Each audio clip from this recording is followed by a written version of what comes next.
un periodismo especializado, periodismo, digámoslo así, en la esfera militar, un hombre de alta relevancia, de gran nivel, tratando de hacer algún tipo de exploración.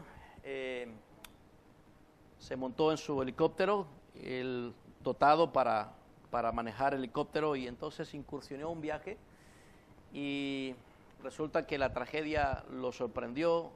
El helicóptero presentó una avería, entonces descendió, cayó y por milagro sobrevivió a una muerte segura. La búsqueda sobre este individuo comenzó y no era encontrado su cuerpo. Pasaron los días, pasaron las semanas y no se encontraba su cuerpo. Pasó mucho más tiempo hasta que al no encontrar el cuerpo, al final el periodismo de investigación, o sea, los medios de comunicación, anunciaron e informaron de que estaba desaparecido. Siguieron la búsqueda y pasado el tiempo dijeron haber agotado todos los recursos para encontrar al hombre, al sobreviviente, o bueno, en este caso al desaparecido. Y finalmente llegaron a la conclusión, y entonces se anunció el informe, llegaron a la conclusión de que era un fraude, que a lo mejor no había muerto, ¿verdad? Porque no se encontraba el cuerpo.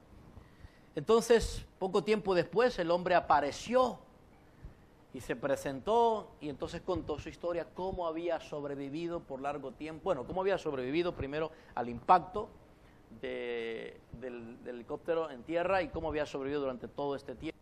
Contó su historia, narró todo, ¿verdad? Pero la gente no le creía. La gente pensó que todo eso, sí iban a encontrar el helicóptero destruido y todo, pero pensaron que todo eso era parte de un simple engaño. Y mucho más ahora, después de tanto tiempo que él se aparecía, dijeron, no, te hiciste ser muerto, pero en realidad no moriste. Bueno, esa es una historia real. Y como pueden ver, las personas siempre son escépticas a situaciones de esta naturaleza cuando se salen de lo normal, ¿no es cierto? Son escépticas y hasta cierto punto creo que no deberíamos ser tan crédulos siempre, ¿verdad? Pero en este caso habían evidencias que respaldaban exactamente lo que el hombre contaba. Hasta después de 20 años del acontecimiento, finalmente los medios de comunicación y las autoridades dieron veracidad al testimonio de este hombre sobreviviente. 20 años después pasaron y ese hombre tuvo que estar durante 20 años siendo visto como un fraude, como un engañador. Soportó todo eso, pero él sabía que decía la verdad. Él sabía que su testimonio era verdadero. Hermanos, si esto ocurre, y ha ocurrido, ¿verdad?, como un hecho real, ocurre y ha ocurrido en personas comunes y corrientes acerca de la muerte y aparición de nuevo, como que hubiese retornado a la muerte, lo cual no fue así. Él dijo claramente que nunca murió, ¿verdad? Pero si esto sucede con una persona común y corriente, sin mayor impacto en la humanidad, ¿cómo creen ustedes que deberíamos ver la resurrección de Jesús? Con un impacto hacia la humanidad, con trascendencia enorme, no solamente para ciertos pueblos, sino para la humanidad entera, la salvación entera, la salvación de la humanidad entera depende de ese evento, de ese acontecimiento. Y si aquel hombre fue puesto en duda, entonces, ¿cómo no hemos de esperar que la gente ponga en duda la resurrección de Jesús? Así como aquel hombre presentó evidencias y le tomó casi 20 años que oficialmente la gente aceptara como un hecho real lo que había pasado, 20 años, a pesar de que él había presentado evidencia, que las evidencias lo respaldaban, y aunque no habían testigos oculares más que él mismo, pero todas las demás evidencias que él había presentado en su narrativa, toda la lógica de su narración, concordaba y finalmente lo dieron por hecho. Si a él le costó tanto tiempo, si lo pusieron en duda, ¿cuánto más a Jesús? ¿Cuánto más la resurrección de Jesús? El problema con la resurrección de Jesús no es un asunto de falta de evidencias, como lo vimos el domingo pasado que conmemoramos la resurrección de Él. No se trata de falta de evidencias. Podemos tener todas las evidencias posibles y aún así van a sobrar la mayoría de personas siempre con escepticismo e incredulidad. Siempre, eso va a ocurrir, así que no debe sorprendernos. De modo que la resurrección de Jesús no está aquí, o no debemos estar preocupados por probar la resurrección de Jesús. No ese es el asunto. El cristianismo no prueba lo que son hechos, aunque son hechos sobrenaturales, no los prueba. Sin embargo, no significa que no haya evidencias de esos hechos o acontecimientos sobrenaturales. El domingo pasado les dije a ustedes que íbamos a estar considerando la gloria de Jesús en su resurrección, demostrando la gloria de Jesús por su resurrección. Y les dije que antes de poder considerar eso, necesitábamos darnos cuenta de qué es lo que necesitamos nosotros como evidencia sólida para creer que la resurrección es un hecho, es cierto, es real. Y les dije claramente que no se trata de evidencias externas las que necesitamos, o evidencias físicas. No es el manto de Turín el que necesitamos ir a corroborar, que está allá y que el Vaticano lo tiene reservado en un museo para verificar o, ¿cómo se llama de esa manera? Probar que Jesús, el Jesús del cristianismo católico resucitó. No necesitamos eso. Simplemente necesitamos saber qué es lo que dice la palabra de Dios sobre ese acontecimiento, y eso debe bastarnos, porque la palabra de Dios es fiable, más fiable que el testimonio humano. Aunque viene de escritores humanos, ninguna palabra de las Escrituras salió del corazón humano, ninguna. Es lo que ella misma se asegura de presentar sus propias evidencias de credibilidad, diciendo que toda la Escritura es inspirada por Dios. Inspirada por Dios significa exhalada por Dios, palabra por palabra, que ha sido registrada por escrito, viene de la boca de Dios, sale de la boca de Dios, y los hombres que escribieron simplemente recibieron esa palabra hablada de Dios y escribieron el mensaje. Entonces, la evidencia más sólida y contundente de la resurrección de Jesús es el testimonio de las Escrituras, el testimonio de la palabra de Dios. Y eso fue lo que el apóstol Pablo, ¿se acuerdan? Se los expliqué el domingo pasado. Eso fue lo que el apóstol Pablo utilizó cuando tenía que corregir la confusión y el error de los corintios en la ciudad de Corinto, la iglesia en Corinto. En 1 Corintios capítulo 15, el apóstol Pablo inicia su apología de la resurrección o su defensa de la resurrección, diciendo y declarando que Jesús resucitó conforme a las Escrituras. O sea, tenía que resucitar porque la palabra de Dios lo decía así. La palabra de Dios había anunciado, había prometido, había determinado, había emitido ya previamente un acontecimiento, lo había profetizado. Jesús resucitó al tercer día conforme a las Escrituras. No solamente murió conforme a las Escrituras, sino que resucitó conforme a las Escrituras, conforme a la Biblia, conforme a la palabra de Dios. Esa es la evidencia más sólida que un cristiano debe tener. Debe tener. Porque la resurrección es un acto sobrenatural y requiere entonces una fe sobrenatural, y esa fe es alimentada por la palabra de Dios, no por ninguna otra cosa más.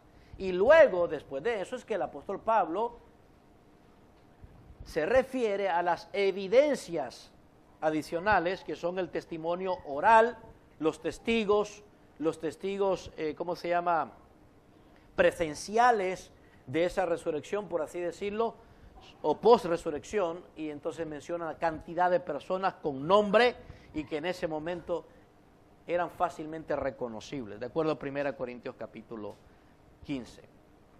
Y hay otras evidencias, inclusive, que el mismo relato bíblico nos da y que los historiadores como Josefo también redactan, como por ejemplo la patraña, el engaño, la mentira, el complot de las autoridades judías que dijeron y pidieron a las autoridades romanas que por favor aseguraran la tumba, porque aquel nazareno había dicho que iba a resucitar el tercer día, y claro, no lo va a hacer, pero seguramente ya dejó montado todo con sus seguidores, y verdad, entonces por favor necesitamos asegurar esa tumba.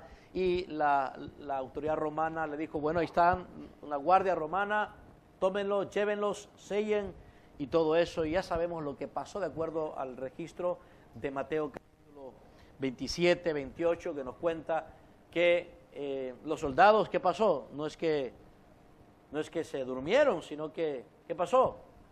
Se desmayaron ante la aparición de aquel ángel que se había hecho acto de presencia cuando Jesús resucitó. Las autoridades se dieron cuenta de eso, no encontraron el cuerpo y entonces le ofrecieron pisto a los soldados y dijeron, ustedes digan que se durmieron, y ahí aprovecharon para robar el cuerpo. Y todo era una patraña, un complot.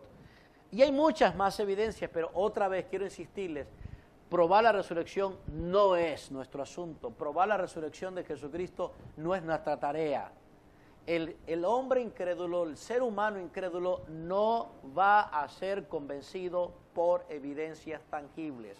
Con respecto a la fe salvadora, con respecto a Jesús, no se trata de falta de evidencia, se trata de un problema moral. Es un asunto del corazón, es un alma incapaz de poder creer, y Jesús así lo trató. ¿Se acuerdan? Les cité muchas otras formas de ilustrar eso cuando Jesús contó la parábola de rico y Lázaro. ¿Se acuerdan? Cuando encontró a los dos hombres en el camino de Maús. ¿Se acuerdan? Todo eso, bueno, entonces quedamos claros pues que la resurrección no se prueba por medios tangibles, aunque los hay evidencias tangibles. La resurrección es simplemente, y debe ser simplemente creída por los creyentes, basado en el testimonio de la palabra de Dios.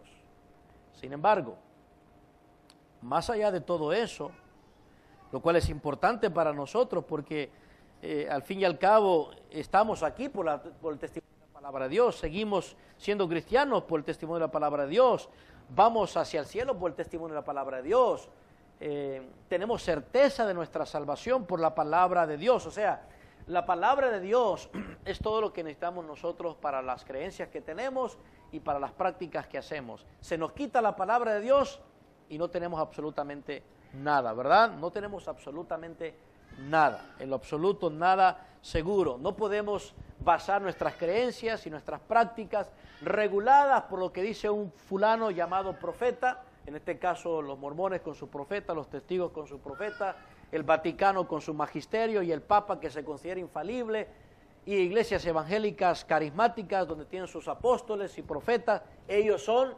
falibles. Nuestras creencias no pueden depender de eso. Necesitamos remitirnos al testimonio escrito de la palabra de Dios. ¿De acuerdo?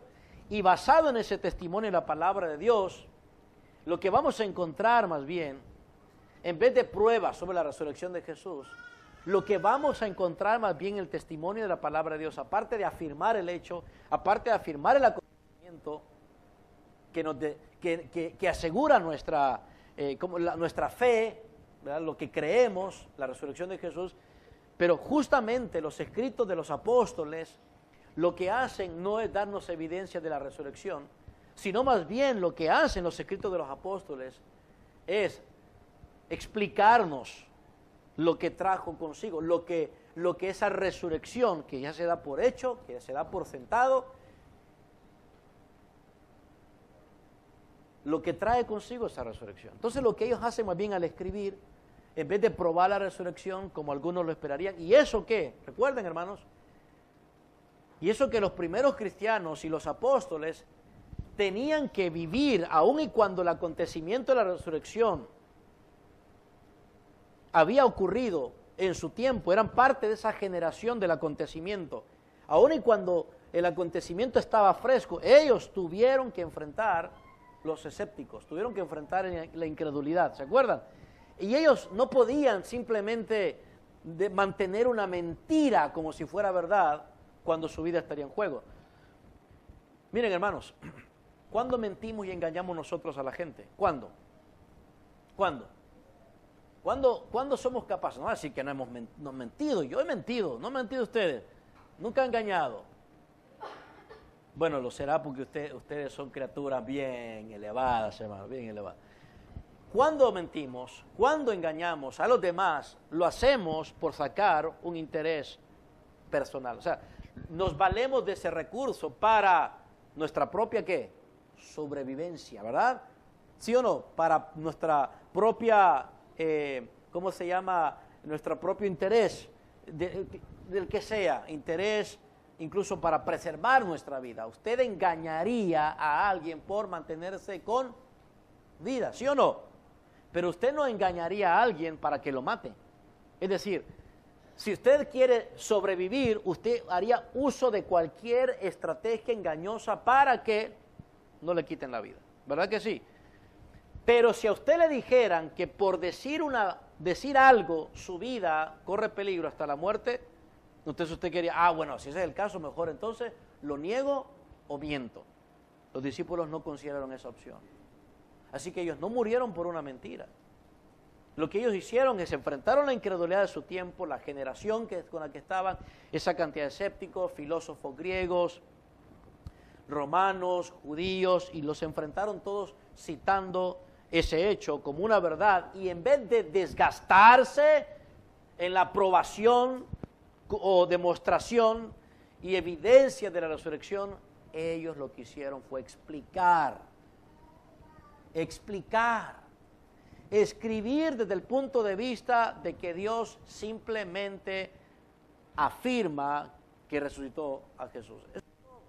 Entonces, en vez de ocuparnos de las evidencias de la resurrección, nosotros lo que queremos hacer, y esta mañana quiero continuar con ustedes, es enfocarnos en lo que la resurrección demuestra, lo que ella demuestra en sí misma. La resurrección demuestra que Jesús es glorioso. La resurrección demuestra la gloria de Jesús. Eso es lo que quiero que veamos. Y lo que vamos a estar aprendiendo entonces es que la resurrección de Jesús demuestra su maravillosa gloria como Hijo de Dios. Eso es lo que vamos a hacer. Eso es lo que hace la resurrección. Los apóstoles, cuando escriben para que sus lectores de su tiempo, que también están siendo cuestionados, están siendo criticados, están siendo ridiculizados por creer en un hombre resucitado que además de ser hombre resucitado, es Dios, es el Dios de los cristianos, es el Salvador de los pecadores. Entonces lo que los apóstoles hacen es elaborar escritos, cartas, generalmente las cartas apostólicas, y lo que hacen simplemente es explicar. Y parte de la explicación de la resurrección, o sea, de presentar o referirse a Jesús como resucitado, son demostraciones de que Jesús ha resucitado. Y porque ha resucitado, prueba que es el Hijo de Dios, prueba su gloria. Y porque es el Hijo de Dios y que prueba su gloria, tal y como lo había Él prometido, más vale que el pecador confíe en Él. Entonces, aprendemos esto en una serie de pasajes. Vamos a estar refiriéndonos a una variedad de pasajes selectivamente usados sobre algunos asuntos que demuestran la resurrección de Jesús, sobre la maravillosa gloria del Hijo de Dios. Y al aprender esto, considerar al menos 3 demostraciones que voy a plantearles aquí. ¿Qué tendrán que hacer? El propósito es que usted entonces confíe en Jesús en todo lo que Él ha prometido en su palabra. Así como creemos que la resurrección de Jesús es un hecho verídico, no porque tenemos el manto de Turín o porque tenemos cualquier otra evidencia tangible. Creemos eso de la misma forma que creemos que nuestros pecados han sido perdonados, de la misma forma en que creemos que iremos al cielo tan pronto como nos separemos de este cuerpo, de la misma forma en que creemos que en el cielo Dios está, de la misma manera en que creemos, o como Jesús dijo a aquellos discípulos y por extensión a todos los que creeríamos a través de la predicación de ellos, cuando dijo, voy pues a preparar lugar para vosotros, para que donde yo estoy, vosotros también estéis. Creemos eso, creemos en Jesús de esa manera. Entonces la resurrección también nos es posible creerla por el testimonio de la palabra de Dios. Y es por el testimonio de la palabra de Dios que también conocemos qué demuestra la resurrección acerca de Jesús. ¿Qué demuestra? ¿Qué demuestra? En primer lugar, la resurrección de Jesús demuestra su salvación perfecta. Demuestra su salvación perfecta. Quiero que veamos Romanos capítulo 4, la primera cita que quiero que quiero mencionar con ustedes. Romanos capítulo 4. Hay ahí una declaración maravillosa en una oración que es parte de todo un pensamiento sobre el cual el apóstol Pablo está construyendo o está, digámoslo así, argumentando el evangelio que él dice predicar. Es desde el capítulo 1 de esta carta, él dice que él no se avergüenza del evangelio, porque es poder de Dios para salvación a los que creen, a los que creen. Es poder de Dios para salvación. Es un poder, es una exhibición de poder que procede de Dios, es liberación total, es una exhibición divina de Dios y sus capacidades. Ese es el evangelio. Entonces, lo que él hace, capítulo 1 hacia adelante, él comienza a edificar los fundamentos de ese evangelio, él comienza a construir su argumento del evangelio, ¿no es cierto? Pasa al capítulo 1 y establece cuál es la condición humana universal. En el capítulo 2, básicamente, él hace un resumen de las evidencias condenatorias del ser humano sin excepción, llámese judío o griego, es decir, judíos y gentiles, es decir, toda la humanidad. Él concluye con una sentencia tremenda diciendo de que no hay excusa para ningún ser humano en lo absoluto. Él claramente deja dicho de que el ser humano no es condenado porque no escucha el evangelio, es condenado porque nace condenado, es condenado porque es culpable por ser una criatura pecadora. El capítulo 10, el apóstol Pablo insiste con las evidencias como un fiscal lo haría para poder acusar al culpable. El capítulo 3 entonces él establece de nuevo la culpa universal y llegamos a mitad del capítulo 3 y él entonces prácticamente está haciendo su primera transición, está diciendo, bueno, ¿y cómo se resuelve ese problema humano? Y él hace la primera declaración acerca de cómo es que Dios resuelve ese problema, ese dilema humano acerca de un alma pecaminosa, un alma depravada, un alma condenada, un alma sentenciada a la muerte eterna, un alma culpable. Él dice, la única manera es que Dios te justifique, que Dios te justifique. Esa es la única forma, porque ya el apóstol Pablo, como un fiscal, ha demostrado que no hay manera de poder nosotros justificarnos a nosotros mismos. No hay manera. No hay manera, no hay manera, no hay manera. La ley de Dios habla en nuestra contra. Y hemos quedado bajo juicio de Dios. Y él dice en una declaración un poco dura, dice, para que toda boca se cierre y todo el mundo quede bajo el juicio de Dios. Capítulo 3, verso 19 de Romanos. Toda boca se cierre, es una expresión metafórica para decir, para que cualquier ser humano quede sin defensa. Que la boca se cierre. En otras palabras, no hay nada que escuchar de usted, no tiene argumentos convincentes, no hay nada que lo justifique. Así de simple. Cállese ya. No hay nada que tengamos que escuchar de usted. Todas las evidencias apuntan a que usted es culpable, así que el juicio es inminente. Y dice el apóstol Pablo, a menos que Dios te justifique, impío, tu destino está prácticamente determinado a juicio condenatorio. No hay forma.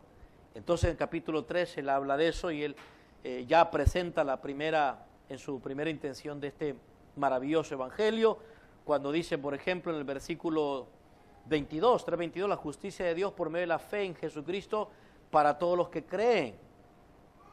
Es a través de esta justicia de Dios que es obtenida por la fe,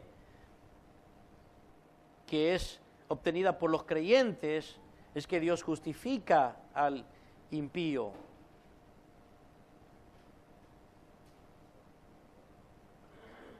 Dios justifica al impío. Y no hay jactancia en eso porque es obra divina, como lo dice él también ahí al final del capítulo 3. Luego llegamos al capítulo 4 de Romanos. Entonces, como le digo, él está construyendo la base de ese mensaje, el evangelio del que no se avergüenza. Y cuando llegamos al capítulo 4, ya el apóstol Pablo está queriendo demostrar que la única forma que un pecador pueda ser salvado por Dios es siendo justificado por Dios. ¿Qué significa ser justificado por Dios? En otras palabras, significa ser absuelto. Pero ¿cómo un juez justo puede absolver a un reo culpable, a un criminal culpable? ¿Cómo un juez justo lo puede absolver? ¿Cómo es que lo puede declarar inocente? Ningún juez justo puede hacer eso. Un juez injusto sí, a través de las mordidas que llamamos nosotros, a través de ¿cómo se llama?, de engaño, a través de actos indecentes. Un juez injusto lo haría. Pero el juez justo está allí para hacer cumplir la ley, ¿verdad? Y lo que la ley requiere para un criminal es que pague su deuda criminal. ¿Verdad que sí? Tiene que pagar su deuda criminal. Eso es lo que exige la ley. La ley está para proteger los derechos de todos y mantener la convivencia armoniosa entre los ciudadanos. Así que un juez no puede favorecer a alguien culpable cuyas evidencias lo demuestran de haber cometido un crimen porque otros sufrieron los actos criminales de él. No puede quedar sin justicia. Entonces, viene el apóstol Pablo y lo que hace en el capítulo 4 es decir, muy bien, les voy a explicar cómo Dios justifica al impío, cómo Dios declara inocente, cómo lo absuelve, aun cuando es pecador, aun cuando es criminal, aun y cuando no tiene defensa en sí mismo, aun y cuando está prácticamente perdido. Entonces el capítulo 4 es una analogía, viene el apóstol Pablo y hace una comparación entre Abraham, cómo fue justificado Abraham, para comparar cómo es que nosotros también podemos ser justificados. Y él claramente dice que Dios no justifica a los pecadores por sus actos. Sus actos lo condenan. Entonces sus actos no lo pueden justificar, no puede. Dios no puede valerse de las obras humanas para justificar a un condenado, a un criminal. Es decir, es como diríamos ahorita, no puede un juez declarar inocente a un criminal que ya ha sido, todas las evidencias apuntan y hay pruebas contundentes de que es culpable. Entonces, el juez no puede preguntarle al criminal y decir, a ver, ¿y usted qué opina de ti mismo? ¿Qué opina usted de todo esto que se le acusa y que se ha comprobado que usted es culpable? El acusado no puede estar diciendo, mire, señor juez, todo lo que han dicho de mí es cierto. Es verdad, yo hice todo eso malo que dijeron. Todo eso que está ahí, ¿cómo voy a negar esa foto que me agarraron con las manos en la masa? No, es cierto. Y esos testigos que dice ahí lo prueba. Todo lo que han dicho acerca de mis crímenes es cierto. Pero una cosa sí le puedo decir, señor juez. Una cosa sí le puedo decir. Que yo le puedo prometer que nunca más lo voy a hacer. Nunca más voy a hacer eso. Si usted me deja libre y me declara inocente, aún y con todo eso, me da la oportunidad, yo le aseguro que de aquí en adelante voy a hacer cosas buenas. Porque yo he hecho cosas buenas también, señor juez. Lo que pasa es que ese fue un momento de debilidad. En ese momento no pude contenerme y bueno, hice eso, pero yo he hecho cosas buenas. ¿Ha escuchado usted, por ejemplo, ladrón que roba ladrón tiene 100 años de perdón, señor juez? Bueno, yo le he quitado a otros que le han robado a otros. Así que yo le aseguro que, pues, imagínense ese argumento y el juez dice, caramba, sí, me ha convencido. No puede hacer eso. El juez no puede descansar en las supuestas buenas obras del ser humano o de ese condenado y no puede descansar, no puede darle credibilidad a las supuestas obras buenas que va a hacer de aquí en adelante. No puede. Tiene que pagar. ¿Verdad que sí? Tiene que pagar. Entonces lo único que Dios puede hacer es justificación, no mediante las obras, sino mediante la fe, pero mediante la fe en ¿qué? La fe aquí es mediante la creencia en que Dios es el que ha hecho un acto lo suficientemente capaz de poder garantizar el perdón, la absolución.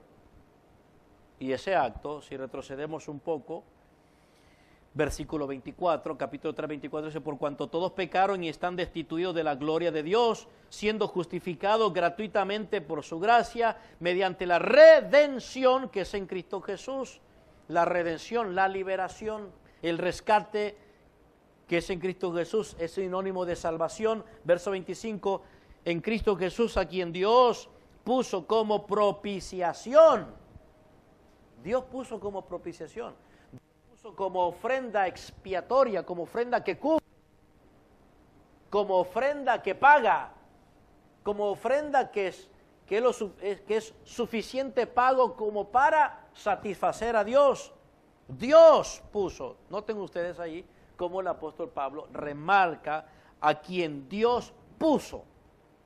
Remarca a Cristo, que es el agente redentor, el agente justificador, y Dios es la fuente. Dios es el que justifica, a quien Dios puso como propiciación por medio de la fe en su sangre, sí, en la sangre de Jesús, para manifestar su justicia, la de Dios, no la nuestra, a causa de haber pasado por alto en su paciencia los pecados pasados. Pasar por alto en su paciencia. Pasar por alto no es cerrar los ojos, sino en su paciencia, aguantar, aguantar, aguantar, aguantar, aguantar, a fin de que Él sea el justo y el que justifica, versículo 26, a fin de que Él sea el justo, Dios, y el que justifica al que es de la fe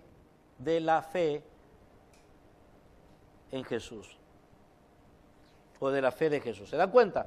Entonces lo que está diciendo el apóstol Pablo es, en el capítulo 4 es, así es como Dios justifica, no por las obras del hombre, porque por las obras del hombre ningún ser humano va a ser justificado delante de Dios, no va a ser absuelto, no va a ser perdonado, no va a ser declarado inocente, no va a ser declarado justo. Entonces, ¿cómo? Pues, bueno, primero tienes que aceptar que solo Dios puede justificar, ajá, y segundo, tienes que aceptar los medios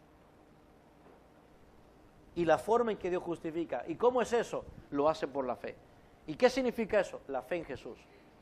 O sea, la creencia de que Dios ha hecho en Jesús todo lo necesario para que el perdón sea gratuito, para que la justicia te sea concedida de forma gratuita, no merecida. Y entonces eso es lo que hace el apóstol Pablo en el capítulo 4 de Romanos. Cuenta acerca de Abraham y el versículo 2 dice, porque si Abraham fuese justificado por las obras, tiene de que gloriarse, pero no para con Dios, porque, ¿qué dice la Escritura? Creyó Abraham a Dios y le fue contado por justicia. Ahí está. Abraham creyó y le fue contado por justicia. La palabra contado no es contar así como cuando decimos, hey, me contaron vos. No, la palabra contar ahí le fue atribuida. Es un término contable, es un término financiero para decir, creyó Abraham a Dios y le fue contabilizado. Le fue acreditado, digamos así, a su cuenta la justicia que Dios le ofrece mediante la fe. Entonces, Abraham no pagó porque no tenía los recursos para poder pagar y de modo que pudiese ser justificado. Pero vino Dios y le depositó a su cuenta la justicia para que él pueda presentarse delante de Dios justo. Eso es justificación, un intercambio inmerecido, llevado a cabo por Dios bajo su propia iniciativa, con toda la seguridad y los recursos que Él tiene. Eso ahora, esa manera es la única manera en que un pecador puede ser justificado. Y la fe es requerida, no las obras. Y la fe es valernos de lo que Dios dice que ha hecho. Eso es todo. La fe ni siquiera es algo que nosotros tenemos, es valernos de aquello que Dios ha dicho, es simplemente dejar de creer en algo distinto y apropiarnos mediante las creencias de ese mensaje, de esa oferta que Dios ha hecho. Eso es, así lo hace. Ahora, luego de que el apóstol Pablo explica cómo Dios justifica, cuál es la manera y que el hombre puede ser justificado, cuando llegamos ahí en el capítulo 4, si ustedes me permiten, quiero conducirlos a un cierre espectacular que él hace en este argumento que él está manejando. Entonces, miren conmigo, antes de que termine el capítulo 4,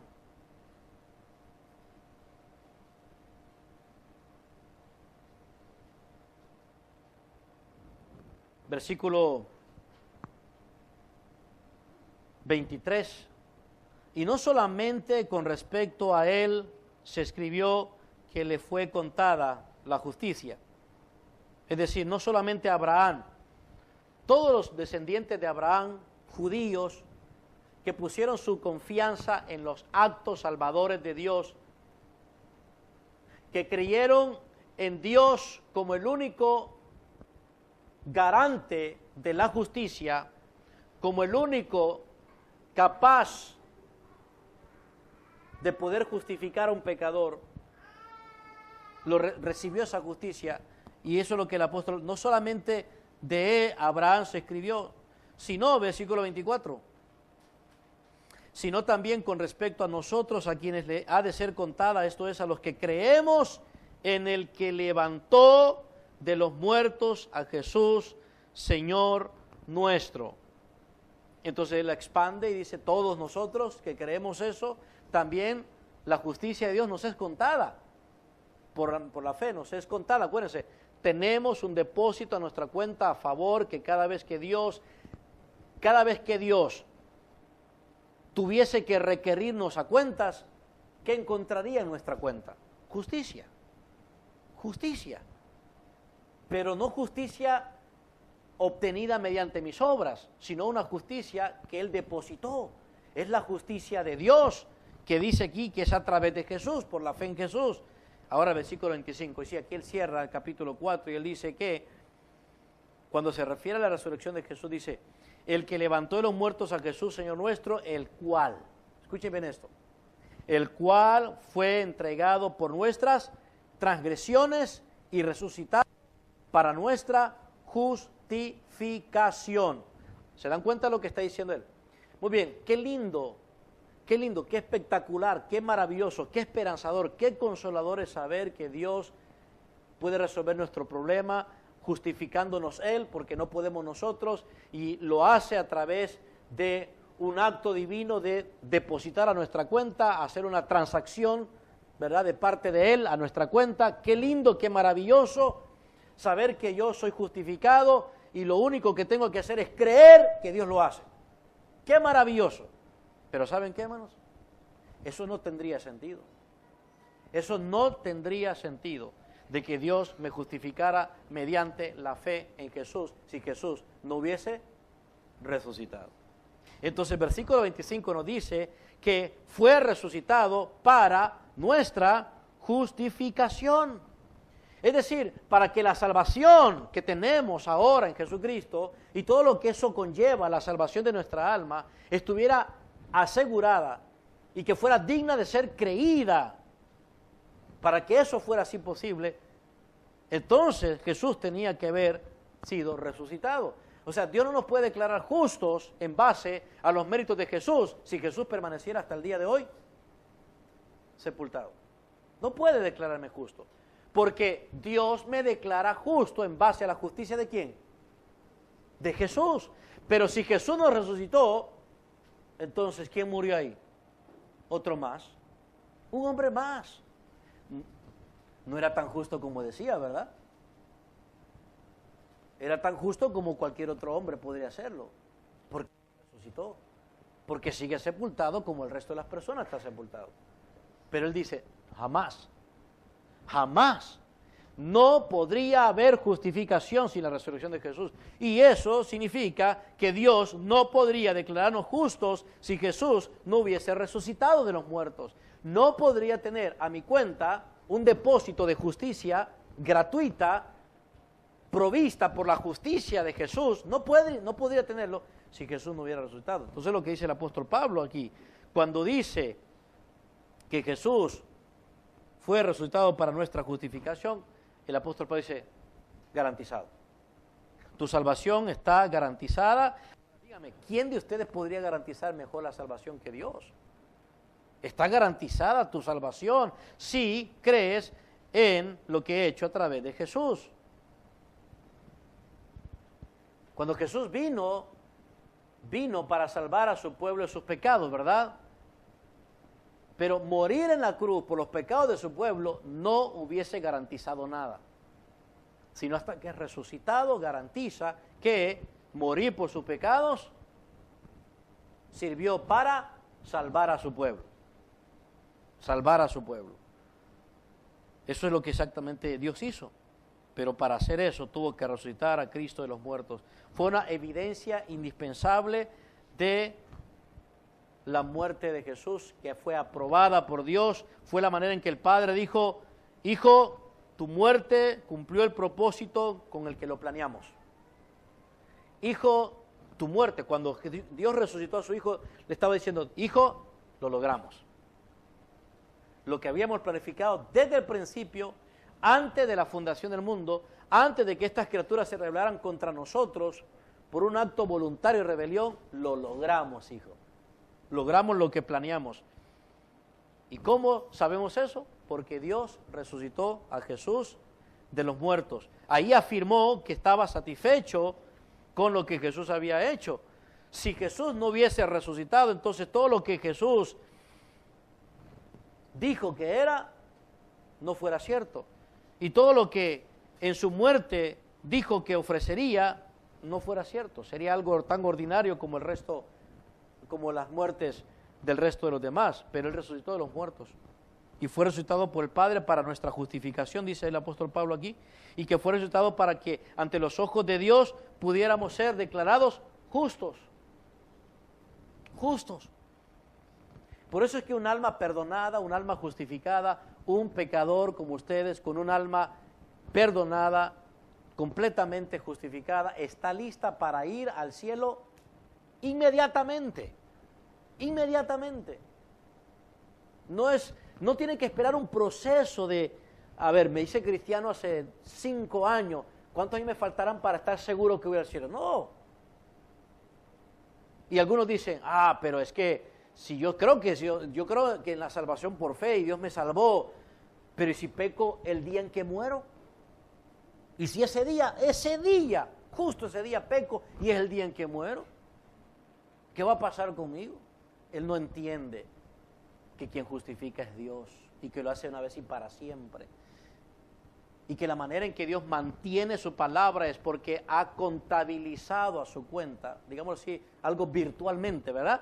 Virtualmente, ¿verdad? No quiero decir imaginariamente, sino virtualmente porque no lo vemos, pero es un hecho. Virtualmente me ha depositado a la cuenta justicia total y perfecta, porque en Jesús ha habido un intercambio. A Jesús se le depositó a su cuenta lo que nunca tenía. ¿Qué es lo que nunca tenía? Pecado, culpa, desobediencias. A Él se le cargó a su cuenta lo que no tenía y a nosotros se nos cargó a nuestra cuenta lo que no teníamos. Se resolvió el problema. Estamos listos para ir al cielo. Y es lo que el apóstol Pablo dice, pero la única forma en estar listos para el cielo es ser justificados. Y la única manera de que la justificación sea segura es que Jesús haya, ¿qué, hermanos? Resucitado. Entonces, la salvación depende de Él. Cuando Él fue resucitado, Dios dijo, acepto tu sacrificio, hijo mío, lo acepto, y solo tu sacrificio es aprobado. Solo tu sacrificio es aprobado. ¿Se acuerdan cuando Jesús dijo desde la cruz, a punto de expirar, consumado es? La resurrección era la respuesta a esa afirmación. Él dijo, consumado es. ¿Consumado es qué? La paga del pecado, la deuda. Consumado es lo demandado por Dios. Ahí está, pagado. Consumado significa eso, totalmente pagado, borrón, completo. ¿Y a quién se dirigió Jesús con estas palabras? ¿A quién? A Dios, su Padre. A Dios, su Padre, no a Satanás, a Dios, su Padre. Y entonces fue el Padre quien tenía que responder, ¿no es cierto? ¿Y qué hizo el Padre en respuesta a la afirmación de Jesús, consumado es? ¿Qué hizo el Padre? ¿Qué hizo el Padre? Bueno, guardó silencio por 3 días contabilizados en el horario judío, guardó silencio, pero el tercer día, ¿qué? Habló. ¿Y cómo? ¿Cómo respondió? Resucitándole de los muertos. Ese fue el enfoque central del apóstol Pedro en su predicación a los judíos en Jerusalén. A este Jesús, dice, resucitó Dios, de lo cual todos nosotros somos testigos, a quien Dios resucitó de los muertos. Y el apóstol Pablo también declaró con más estilo y contundencia, se refirió a la muerte de Jesús como su más extrema humillación, pero también se refirió a la resurrección de Jesús como la más sublime exaltación, tal como ya hemos leído en Filipenses 2:9, por lo cual Dios también lo exaltó hasta lo sumo y le dio un nombre que es sobre todo nombre, para que en el nombre de Jesús se doble toda rodilla de los que están en los cielos, en la tierra y debajo de la tierra, y toda lengua confiese que Jesús es el Señor, para gloria de Dios Padre. ¿Por qué? Por la resurrección, Dios lo exaltó hasta lo sumo. Después de haberlo humillado en su muerte de crucifixión, lo exaltó hasta lo sumo. Y el apóstol Pablo, el apóstol Pedro, todos hicieron de la resurrección de Jesús el enfoque central de su predicación. ¿Por qué? Porque sin la resurrección de Jesús, aquí hablamos bla, bla, bla, paja, pura paja. Hablaríamos pura paja. Ay, que soy salvo, que Dios me perdonó. ¿Cuál? Paja. Y digo paja, hermano, digo, no en el sentido, ¿verdad? Paja, algo que no vale, pues, algo insignificante. No, estamos aquí perdiendo el tiempo. La resurrección es la seguridad de todo. Ahora, ¿cómo lo sé? Lo que ya sabemos, bajo el testimonio de la palabra de Dios, es certero. Es certero.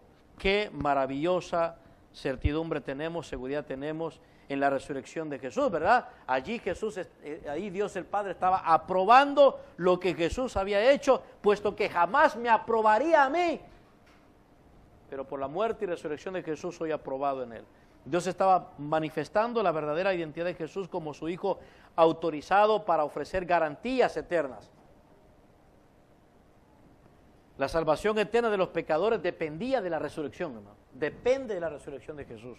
Todo lo que Jesús había dicho de él durante su predicación fue confirmado por Dios el Padre en la resurrección. Unos días antes incluso de ser crucificado, sabiendo Jesús lo que sucedería con él en Jerusalén, le pidió al Padre que le glorificara. ¿Y qué fue lo que el Padre respondió de acuerdo a Juan 12, 27, 30? ¿Qué fue? Dice que se oyó una voz del cielo y esa voz dijo: ya lo he hecho y lo volveré a hacer.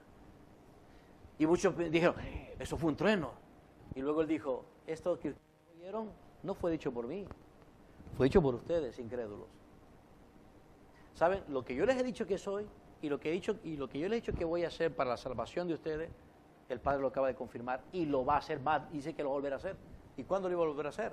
No solamente cuando manifestara toda su ira en castigar a su Hijo, sino cuando lo resucitara, la gran gloria de Jesús allí en el acontecimiento de la resurrección. Por eso es que el apóstol Pablo estaba fascinado con la resurrección y el resto de los apóstoles, porque era la contundente demostración de que Jesús es el Hijo glorioso de Dios en quien ellos habían creído. Entonces la resurrección de Jesús nos señala que Él es el Salvador de los pecadores, aprobado por Dios. Él es el único, Él es el único. El apóstol Pedro declaró: y en ningún otro hay salvación, porque no hay otro nombre bajo el cielo dado a los hombres en que podamos ser salvos. ¿Saben lo que estaba diciendo el apóstol Pablo?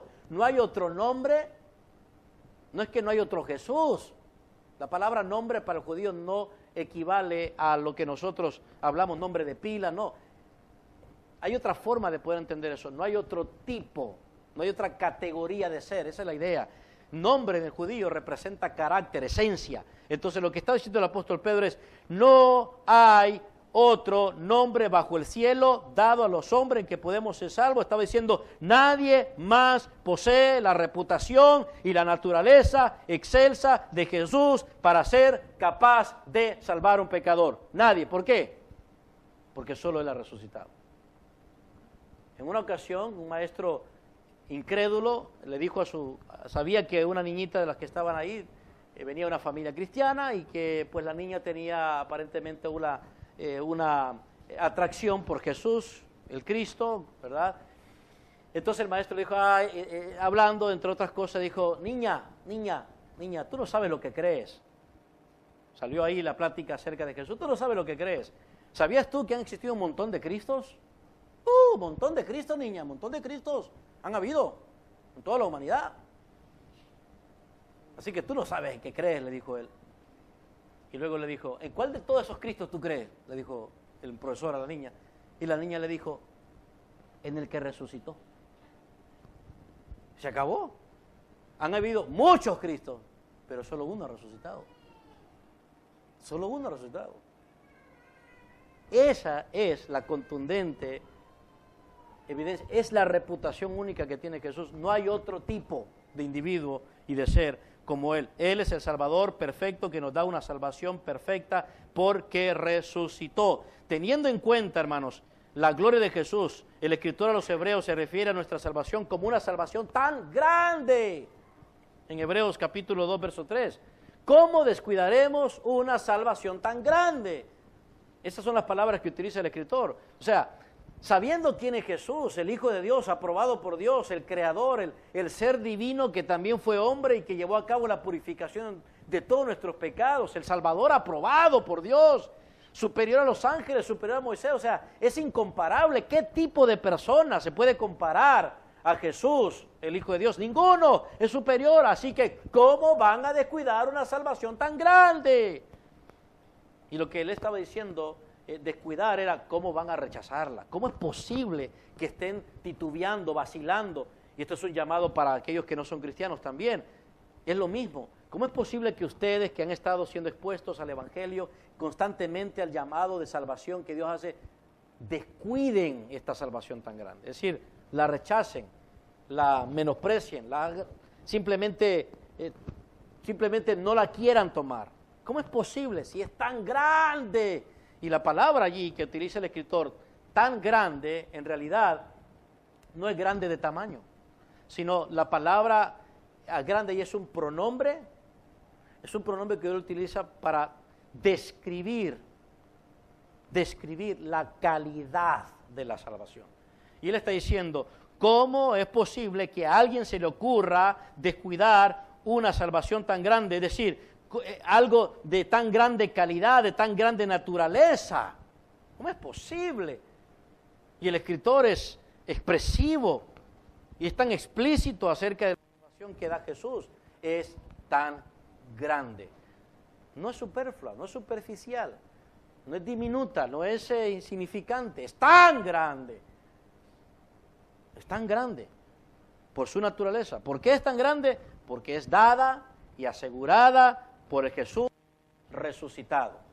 Por eso es tan grande, porque es dada y ofrecida y asegurada y mantenida por el Jesús resucitado. Tan grande, me encanta esa palabra, hermano, tan grande, esa salvación tan grande, dada por Jesús, en el Salvador perfecto que es Jesús, posee características esenciales que dependen de la resurrección de Jesús. Así que me gustaría rápidamente referirme a algunos elementos esenciales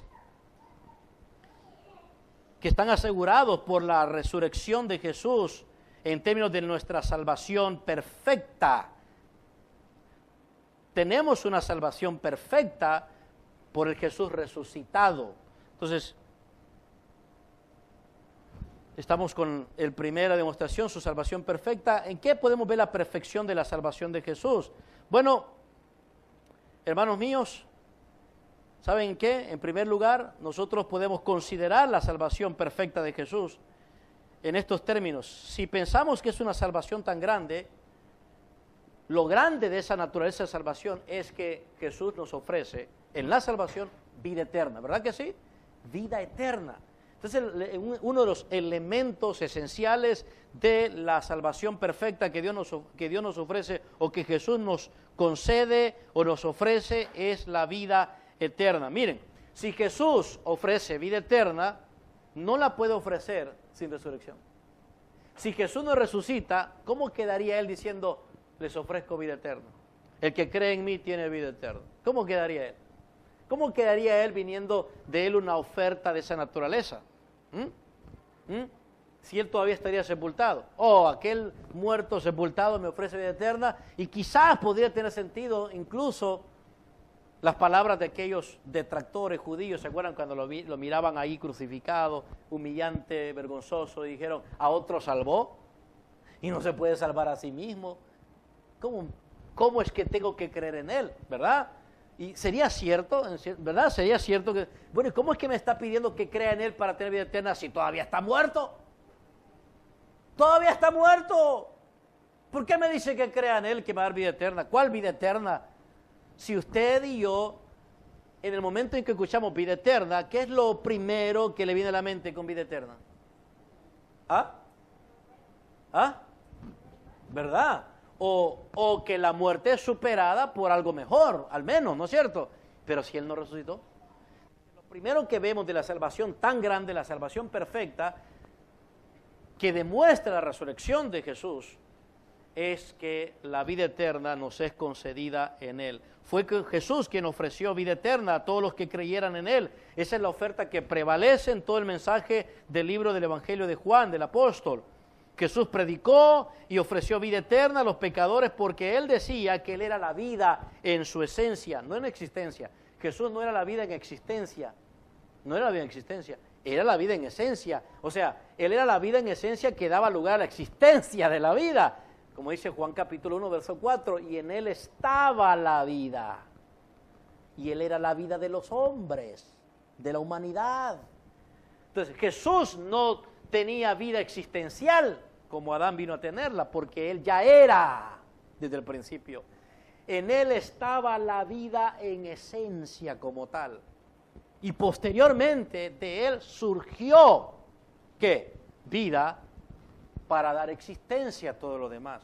Entonces, cuando Él declaró eso, y Juan dice, en Él estaba la vida, y Él era la vida de los hombres, entonces Juan arregla todo a su relato, toda su narrativa del libro alrededor de eso, de que Jesús ofrece y otorga y concede la vida eterna. Incluso su enfoque principal en el libro es dado a conocer en el capítulo 20, verso 31, cuando dice, para que tengáis vida en su nombre. Todo esto ha sido escrito para que tengáis vida en su nombre. Entonces, voy a mencionarles rápidamente algunas de las citas que afirman que Jesús ofreció dar vida eterna a los pecadores que crean en Él. Por ejemplo, con Nicodemo, Juan 3:16. Conocemos ese versículo, ¿verdad? Jesús hablando con Nicodemo, Jesús está expandiendo la explicación acerca de cómo entrar al reino, la regeneración, y cómo es que puede ser regenerado. Y entonces viene Jesús y le dice, Juan 3:16, porque de tal manera amó Dios al mundo, que ha dado a su Hijo unigénito, para que todo aquel que en Él cree no se pierda, mas tenga, ¿en quién? Creyendo en el Hijo, vida eterna. Entonces Nicodemo le dijo, si crees, tienes vida eterna. Luego, en el versículo 36, volvió a decir, el que cree en el Hijo tiene vida eterna. El que no la tiene, el que no cree. Capítulo 4, verso 14, le dijo a la mujer samaritana, soy una fuente de agua que salta para vida eterna. Capítulo 5, verso 24, el que cree en Él tiene vida eterna y no vendrá a condenación, mas ha pasado de muerte a vida, haciendo alusión a su autoridad como Hijo de Dios para dar vida. El Padre tiene autoridad para vida, yo también la tengo. Juan 5:39, os parece que en ellas tenéis la vida eterna, refiriéndose a la palabra de Dios que daba testimonio de Él, vida eterna. Juan 6:27, si por la comida que a vida eterna permanece, si no cuando se acuerdan, le dijo, no trabajen por la comida que perece, sino por la comida que a vida eterna permanece. ¿Y cuál es la comida eterna que a vida eterna permanece? Soy yo, el pan que descendió del cielo. En el capítulo 6, verso 40, volvió a repetir Jesús, el que ve al Hijo y cree en Él, tiene vida eterna. En 6:47 Jesús dijo, el que cree en mí, tiene vida eterna. En 6:54 Él dijo, el que come mi carne y bebe mi sangre, tiene vida eterna. O sea, el que se abastece completamente de mí, tiene vida eterna. 6:68 Pedro preguntándole, ¿y a quién iremos, Jesús? Si solo tú tienes palabras de vida eterna. Jesús, capítulo 10, verso 28, diciendo, yo les doy vida eterna y no perecerán jamás. Jesús diciendo, capítulo 12, verso 25, el que me aborrece, ¿qué va a pasar? El incrédulo, ¿qué va a pasar? No tiene vida eterna, sin embargo, el que en mí cree, para vida eterna Dios le va a guardar. Aborrece tu vida, le dijo Jesús, aborrece tu vida y entonces tendrás vida en mí. Sin embargo, el que mantiene su vida va a perder la vida que yo le doy, vida eterna. Capítulo 17, verso 2, cuando Jesús estaba hablando con el Padre, orando, dice, para que dé vida eterna a todos los que me diste. Padre, Él estaba seguro que el Padre le había dado toda esa autoridad para dar vida eterna. Entonces, ¿qué es lo que Jesús ofrecía, hermanos? Vida eterna. ¿Y por qué Jesús ofrecía vida eterna? Porque Adán no la podía ofrecer. Y mi papá tampoco, y mi mamá tampoco. Y usted no se la puede ofrecer a su hijo. Y cuando su hijo nace y usted viene y lo tiene hijo, de aquí en adelante te prometo que te voy a dar vida eterna. No podemos prometer eso, no podemos dar eso. Damos alimentos a los hijos, ¿verdad? Damos cuidado, damos protección, ¿verdad? Damos estudios, pero no podemos dar vida eterna. En cambio Jesús sí, dice, yo doy vida eterna. ¿Por qué? ¿Por qué? Porque en Él estaba la vida. Entonces, si Jesús no hubiese resucitado, todo lo que Él dijo acerca de eso sería ¿qué? Una mentira. ¿Por qué vamos a creer en eso?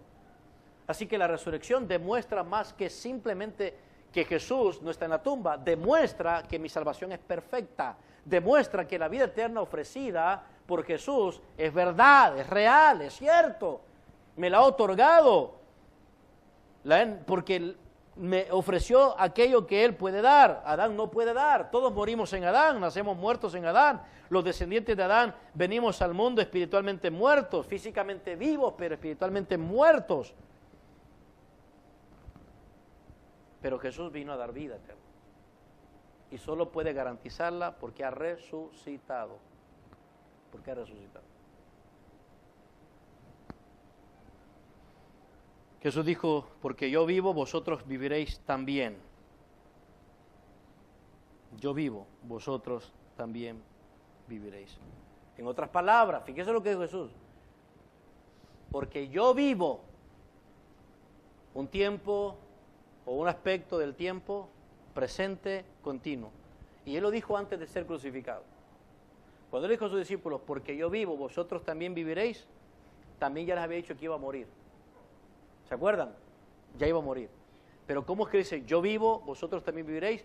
Porque Él les dijo, todavía un poco y no me veréis, luego un poco y me volveréis a ver, porque Él sabía que iba a resucitar y se los había dicho. Entonces Él estaba diciendo, porque yo vivo, en otras palabras, la vida está en mí, la muerte no me puede retener, no puede contenerme. Y porque eso es cierto en mí, haré que todos ustedes también, ¿qué? Vivan. Si Él nunca resucitó, entonces Él no estaría vivo. Y si Él no estaría vivo, no podría darnos vida eterna. Pero como Él resucitó, Él puede dar la vida. Cuando Él resucitó a Lázaro, incluso que no era su resurrección, pero resucitar a Lázaro era, digámoslo así, una especie de anticipo de lo que ocurriría con Él. Él dijo, yo soy la resurrección y la vida, el que cree en mí, aunque muera, volverá a vivir.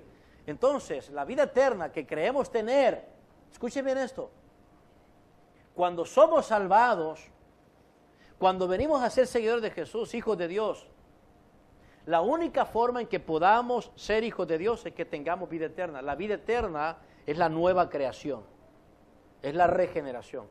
La vida eterna es comunicada en el alma humana, no en el cuerpo, en el alma humana. El apóstol Pedro dice eso en 1 de Pedro capítulo 1, dice que los creyentes han recibido o se les ha comunicado la naturaleza divina en el alma. Jesús ofreció vida eterna y los apóstoles dicen, sí, esa es la naturaleza divina. Entonces, fíjense, decimos tener vida eterna, no cuando muramos, no es cuando vamos al cielo que tenemos vida eterna. Jesús la ofreció en el momento en que uno cree. El que cree en mí, tiene, no tendrá, tiene vida eterna. Así que, ¿cuántos de ustedes tienen vida eterna? Pero si Jesús no resucitó, no tendríamos ni eso. Pero porque sí resucitó, entonces su resurrección demuestra que sí tengo vida eterna. Tengo vida eterna. Tengo la calidad de la vida que solo Dios posee. Porque vida eterna es más que simplemente la extensión de vida sin fin. Es la vida que Dios posee, es la calidad de vida. Es la esencia misma de la vida que le da a mi existencia otra experiencia de vida. Maravilloso, ¿verdad? En segundo lugar, entonces no solamente la salvación es perfecta porque la vida eterna ofrecida por Jesús está asegurada, sino también por la presencia del Espíritu Santo. Está asegurado por la resurrección de Jesús. Si Jesús no hubiera resucitado de la tumba, hermanos, Él nunca habría ascendido de regreso al Padre, ¿verdad? O sea, piensen en Jesús muerto, completamente muerto. Él le dijo a sus discípulos, voy pues a preparar lugar para vosotros, ¿se acuerdan? Para que donde yo estoy, vosotros también estéis. Y si ese lugar fuese la tumba, ¡ay! Yo no quiero estar ahí. Él no está diciendo yo y donde yo esté, que es la tumba. Está hablando de ¿dónde? En la casa de mi Padre. Pero ¿cómo iba a estar en la casa de mi Padre? ¿Cómo es que, se acuerdan en la confusión de los discípulos? ¿Para dónde vas? ¿Para dónde vas? ¿Para dónde vas? Queremos ir donde tú vas. Que no pueden ir. Yo voy a la casa de mi Padre. Yo voy a la casa de mi Padre. Donde yo voy ustedes no pueden venir, pero después cuando yo venga por ustedes los voy a llevar. En la casa de mi Padre. Pero él no podía ir a la casa del Padre si no resucita, ¿verdad? Si hubiera quedado sepultado no va a la casa. Eso se llama ascensión. La ascensión de Jesús le sigue a la resurrección. Él no podía ir a la casa del Padre. Y si no va a la casa del Padre, ¿qué dijo Jesús también? En Juan capítulo 14, que lo vimos semanas atrás. Les conviene que yo me vaya. No solamente porque voy a preparar lugar para ustedes, sino porque voy a enviar el otro Consolador. ¿Verdad que sí? Eso dijo. Les conviene, en otras palabras que estoy diciendo, eso de la conveniencia es como necesario, es indispensable. Mientras yo esté aquí, el Espíritu Santo no puede estar con ustedes. Fíjense bien. Pero, Jesús no simplemente tenía que morir para que el Espíritu Santo tendría que venir. El Espíritu Santo no vino sino hasta después de la resurrección. Entonces, si Jesús no hubiese resucitado, el Espíritu Santo no hubiese descendido en aquellos primeros discípulos, en aquellos apóstoles, y mucho menos ustedes y yo estaríamos siendo templo del Espíritu de Dios. No tendríamos el Espíritu Santo. ¿Se imaginan una persona sin el Espíritu Santo? O sea, ¿qué es el Espíritu Santo para nosotros, hermanos? ¿Qué es? Es una persona. ¿Y qué hace esa persona? Asegura todo lo realizado por Jesús. El Espíritu Santo es el sello, ¿no es cierto? Dice Efesios capítulo 1 que es el Espíritu Santo, vino a sellarnos. ¿Para qué? Para asegurar. Dice que es, ¿qué, hermanos? ¿Qué es el Espíritu Santo como sello? Las arras. Es el compromiso de que lo que hace falta, vendrá. ¿Y qué es lo que hace falta que vendrá? ¿Qué es lo que hace falta? No el Espíritu Santo, ya lo tengo, estoy sellado. Lo que hace falta es la liberación total, un cuerpo resucitado, glorificado, viviendo y disfrutando de la capacidad de estar en Dios sin ser, ¿cómo se llama?, exterminado, porque estoy capacitado para vivir en la presencia de Dios. El Espíritu Santo. Si Él no resucita, no hay Espíritu Santo. Si Él no resucita, jamás hubiera subido, y si Él no sube al Padre, nunca el Espíritu Santo hubiese sido enviado. No podía enviarlo. Les conviene que yo me vaya, porque si no me fuera el Consolador, no vendría a vosotros, mas si me fuere os lo enviaré, y cuando Él venga convencerá al mundo de pecado, de justicia y de juicio. ¡Qué maravilloso! A ellos les dijo, y cuando Él venga les recordará todas las cosas que yo les he dicho. ¿Y saben qué? Es el Espíritu Santo el que nos coloca en el cuerpo de Cristo, de acuerdo a 1 Corintios capítulo 12. Pero si el Espíritu Santo, si Jesús no hubiera resucitado, el Espíritu Santo no viene. Y si el Espíritu Santo no viene, ninguno de nosotros estaría dentro del cuerpo de Cristo. No contaríamos con ese Consolador, con esa persona a nuestro lado. Jesús le dijo a sus discípulos, ustedes conocen al Espíritu de Dios, porque está con ustedes, pero estará en ustedes. Está con ustedes ahorita, pero a futuro, después de mi resurrección, estará dentro de ustedes. Hermanos, y eso también es cierto para todos los cristianos. Para todos los cristianos, el Espíritu Santo es posible, la experiencia, la convivencia, la relación con Él, y todo lo que Él se encarga de hacer para garantizar hasta el final nuestra salvación y conducirnos en nuestra vida cristiana, todo es posible por la resurrección. Todo es posible por la resurrección. Jesús les había dicho a ellos, cuando Él venga, no solamente les enseñará y los guiará, sino que cuando Él venga, se va a convertir Él va a hacer de ustedes una residencia permanente. Va a guiar, va a instruir, va a dar unción. La unción del Espíritu no es lo que algunos ven ahí, ese poder mandraquero, no. La unción, de acuerdo al apóstol Juan, en 1 Juan, es ser capacitado por el Espíritu Santo para que los falsos maestros no los engañen. Esa es la unción, ser capacitados espiritualmente para eso. Además, sin el Espíritu Santo, ¿tendríamos dones espirituales? No tendríamos capacidad del Espíritu, capacidades sobrenaturales. ¿Cómo podríamos edificar la iglesia? ¿Cómo, hermanos? ¿Cómo podríamos hacer eso? ¿Cómo podríamos reflejar a Cristo? ¿Cómo? Sin el Espíritu Santo. ¿Cómo? Y el Espíritu Santo no estaría en nosotros si Jesús no hubiese, ¿qué? Resucitado. Entonces, sin resurrección no hay ascensión, y sin ascensión no hay, ¿qué? Espíritu Santo. No Espíritu Santo. Entonces ahí sí tendrían razón los carismáticos y los pentecostales cuando digan, esa iglesia es muerta. Ahí sí tendrían razón, porque Jesús no resucitó. Sí, estamos muertos porque no tenemos el Espíritu. Pero nosotros creemos en la resurrección de Jesús. ¿Verdad, hermanos? Creemos en la vida eterna que viene de Él y creemos en el Espíritu Santo que viene de Él. Y es seguro y es nuestro. ¿Por qué, hermanos? Por la resurrección de Jesús. En tercer lugar, la salvación es perfecta. Número 1, como dijimos, por la vida eterna que es ofrecida en Jesucristo. Número 2, por el Espíritu Santo que es ofrecido en Él. Y número 3, es perfecta por el perdón de nuestros pecados que nos ha sido garantizado en Él. Si Jesús no hubiese resucitado de los muertos, entonces nosotros no podríamos saber si el Padre aceptó su sacrificio por mis pecados. Yo digo, Jesús murió por mis pecados. ¿Cuántos de ustedes dicen eso? Yo creo que Jesús murió por mis pecados, pero si Él no resucita, ¿cómo saben ustedes que Jesús aceptó ese sacrificio por sus pecados? ¿Cómo lo sabrían? No podemos saberlo. No podemos saberlo. Ahí está sepultado todavía, no sé. Él me ofreció perdón de pecados, pero ¿cómo sé que Dios aceptó el pago si todavía está sepultado? Cuando es resucitado, entonces la victoria es públicamente, ¿qué? Comunicada. ¿Funcionó el sacrificio? Sí, funcionó, esa es la idea. Fue eficaz, fue exitoso, cubrió nuestros pecados. El Padre lo exaltó, por eso lo exaltó hasta lo sumo, porque hizo lo que tenía que hacer.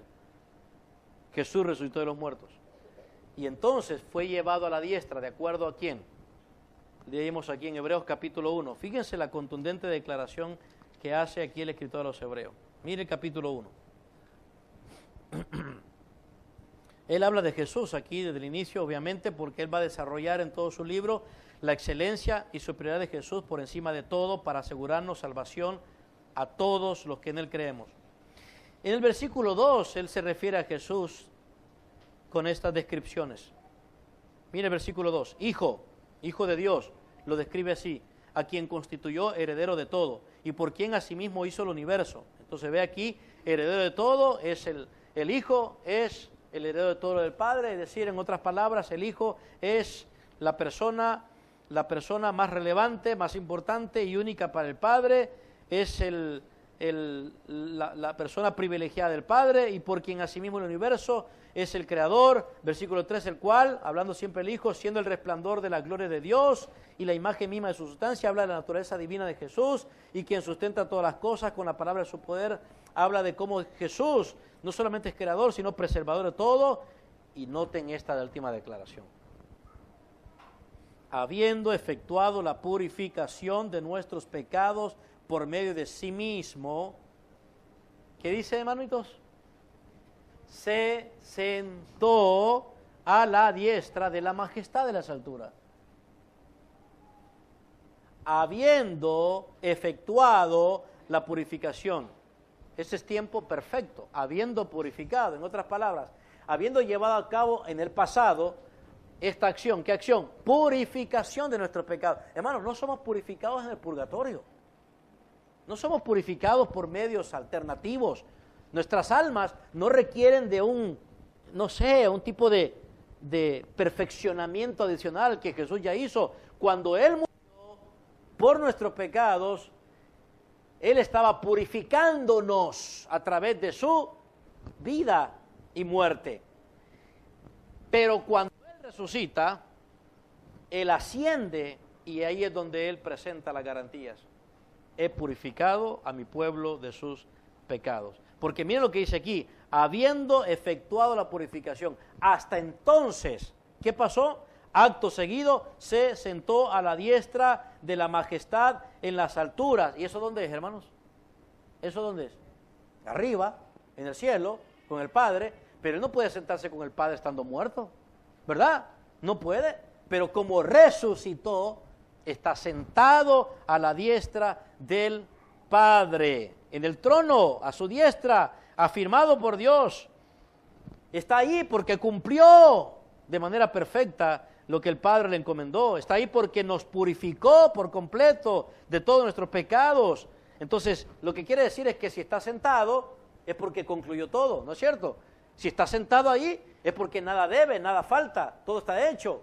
Y de hecho, la idea de estar sentado, no creo que el escritor esté comunicando la imagen que se nos viene a la mente de que Jesús está sentado. Y que todo el tiempo está sentado. Y que no se puede mover porque está sentado. No, es una metáfora, es una expresión simbólica para decir está sentado es, la idea de estar sentado está reconocido oficialmente en su estado de honor, concluido. He terminado. Aquí estoy, papá. Aquí estoy. Porque notamos también que Jesús se pone de no solo está sentado. Entonces la idea de estar sentado es que está en el lugar de honor aprobado por Dios. Resucitó. Por eso, hermanos, cuando Él nos ofreció perdón de pecados por su resurrección, ¿es un qué? Es un hecho. Es un hecho. Me purificó por completo de todos mis pecados. No debo nada. No me falta nada. No tengo que completar mi deuda. Todo está concluido. Él vino con ese propósito de morir. Él no vino con un propósito a medias. Él no vino para pagar una cuenta parcial. Él vino para hacerlo todo y cumplió todo. Y por eso dice que está sentado a la diestra del Padre.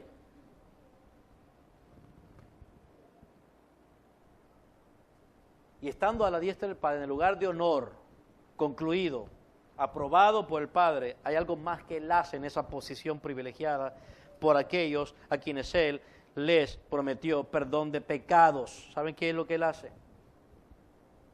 En Hebreos capítulo 2 dice que Él lo que hace es fungir como nuestro sumo sacerdote. Versículo 17 del capítulo 2 de Hebreos dice, por lo cual debía ser en todo semejante a sus hermanos para venir a ser misericordioso y fiel sumo sacerdote en lo que a Dios se refiere para expiar los pecados del pueblo. Un mediador constante, un representante y defensor constante todo el tiempo a la diestra del Padre.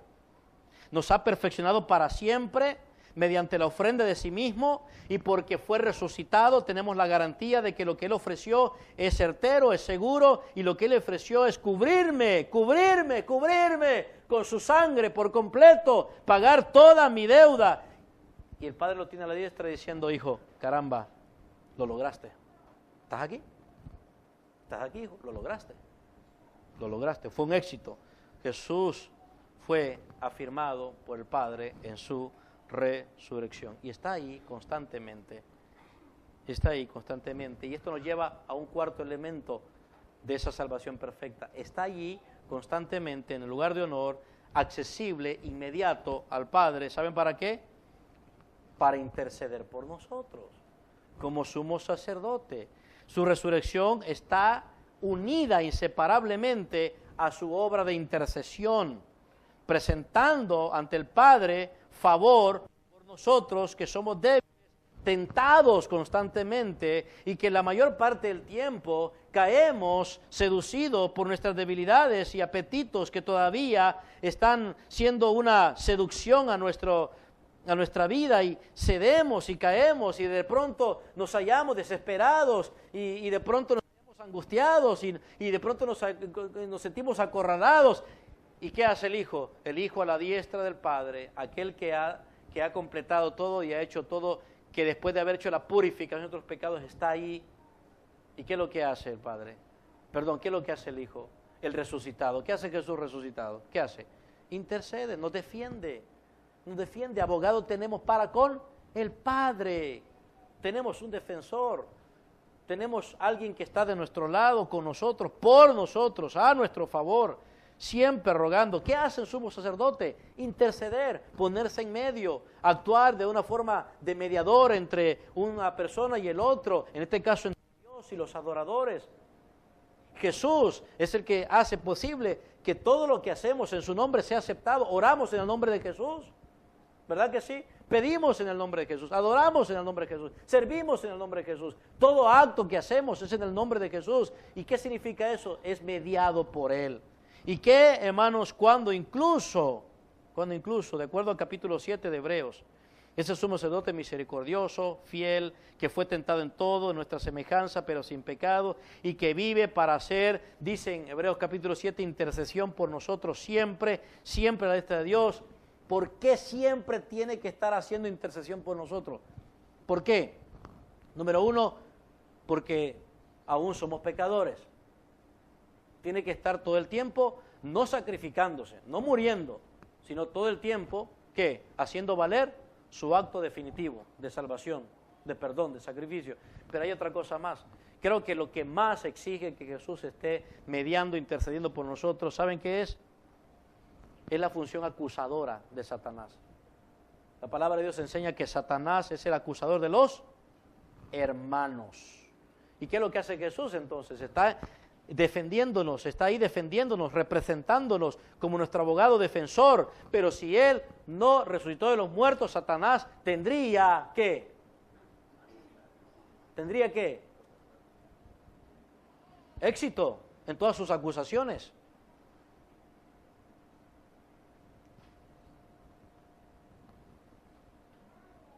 Jesús ascendió y está a la diestra del Padre, y está junto con el Padre intercediendo, garantizando que todo fue hecho porque resucitó. Yo no puedo subsistir como cristiano sin que Jesús no esté rogando por mí. No podemos, hermanos. No podemos. No tendríamos para nada certeza de que Dios acepta mi adoración. Aquí, justo ahorita, en este momento. Oh, cuántas imperfecciones cometemos, cuántos errores, ¿verdad, hermano? Cuántos descuidos mentales tenemos mientras decimos que estamos adorando. Divagamos en la adoración mientras cantamos y nos vamos. Si no fuera por esa mediación, ningún acto, ningún servicio, nada en lo absoluto sería significativo para Dios. Pero el Hijo mediando, intercediendo, este es el sumo sacerdote perfecto.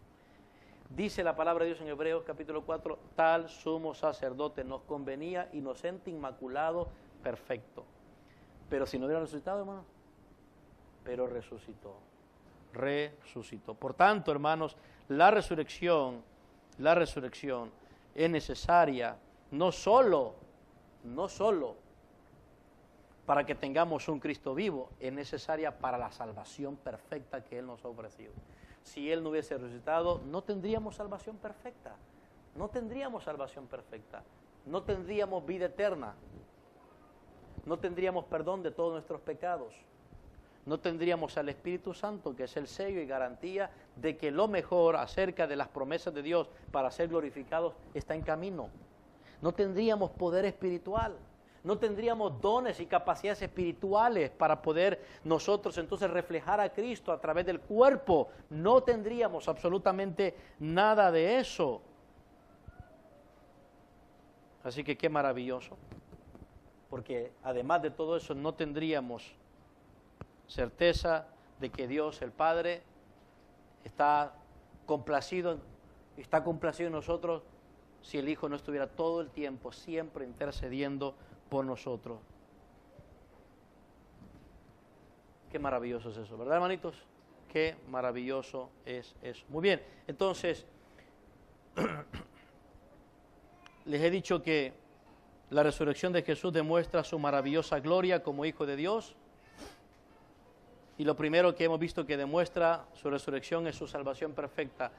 Si Él resucitó, toda la salvación que decimos haber recibido y aceptado por la fe es perfecta.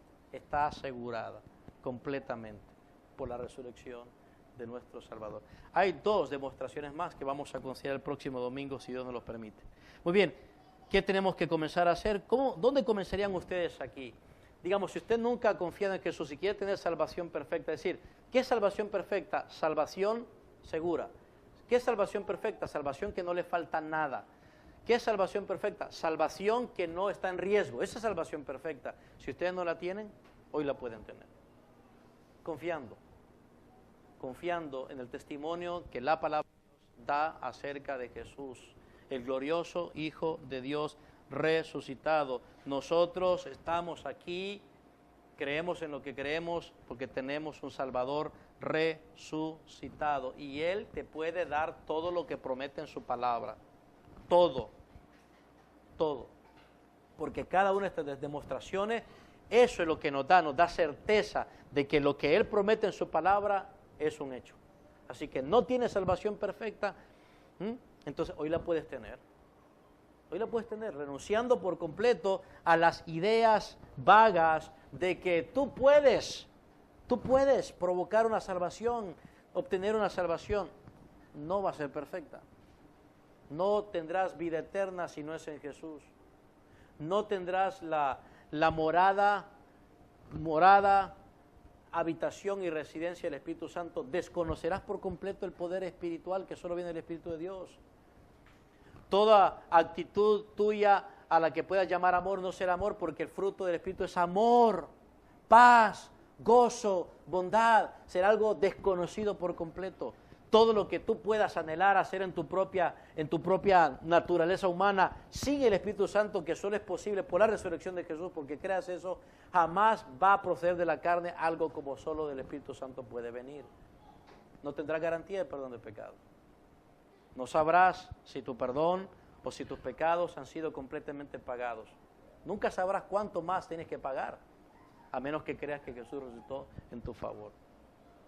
Todo lo que tenemos en Cristo como salvación perfecta, un mediador, intercesor, un sumo sacerdote que no descansa por completo, garantizando, callando a Satanás, diciéndole, eso es mentira, no importa, lo he hecho todo, lo pagué, ¿y qué? Soy yo, etcétera. Todo en lugar no puede estar garantizado, a menos que tengas esta salvación perfecta en el Hijo glorioso de Jesús, por su resurrección. Pongámonos de pie y démosle al Señor gloria, alabémosle y hermanos, piensen hasta dónde más deben llegar en sus corazones para confiar en Jesús con todo lo que Él ha prometido.